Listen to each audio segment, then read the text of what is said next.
ಶ್ರೀ ಬಸವೇಶ್ವರ ಪದವಿ ಪೂರ್ವ ಕಾಲೇಜು ಹಾಗೂ ವಿದ್ಯಾನಿಕೇತನ ಪದವಿ ಪೂರ್ವ ಕಾಲೇಜು ವಿಜಯಪುರ ಇವರ ಸಂಯುಕ್ತ ಆಶ್ರಯದಲ್ಲಿ 2024-25ನೇ ಸಾಲಿನ ಪ್ರಥಮ PUC ವಿದ್ಯಾರ್ಥಿಗಳ ಸ್ವಾಗತ ಸಮಾರಂಭ, ಸಾಂಸ್ಕೃತಿಕ ಮತ್ತು ಕ್ರೀಡಾ ಕಾರ್ಯಕ್ರಮ ಜರುಗಿತು.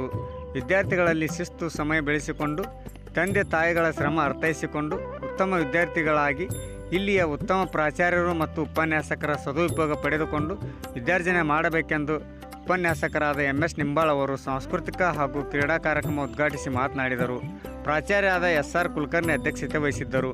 ಈ ಸಂದರ್ಭದಲ್ಲಿ ಉಪನ್ಯಾಸಕರಾದ SS ಬಸರಕೋಡ್, BS Metri, Shrimati BB Patil, Shrimati ಕಾವ್ಯ Akkalkot, Shrimati SG Patil, Shrimati Hallur, LB ಇಂಗ್ಳೆ, SS Patil, BS ಲಾಳಸಂಗಿ, BS Almel ಸೇರಿದಂತೆ ಶಾಲಾ ಸಿಬ್ಬಂದಿ ವರ್ಗ ಹಾಗೂ PUC ಪ್ರಥಮ ದ್ವಿತೀಯ ವಿದ್ಯಾರ್ಥಿಗಳು ಭಾಗವಹಿಸಿದ್ದರು.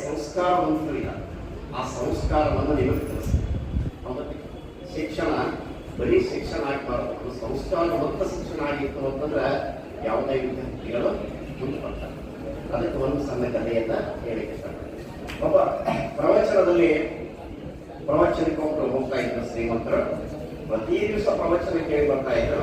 ಕೇಳಿ ಬಂದ ಮನಸ್ಸಲ್ಲಿ ಏನಾಯ್ತು ಅಂತಂದ್ರೆ ಅವರಿಗೆ ಬಹಳ ಅಜರಪ್ಪ ಶ್ರೀಮಂತ ಒಬ್ಬನೇ ಮಗ ಇದ್ದ. ಒಬ್ಬನೇ ಮಗ ಇದ್ದ. ಮಗ ಹೇಗಿದ್ದ ಅಂತಂದ್ರೆ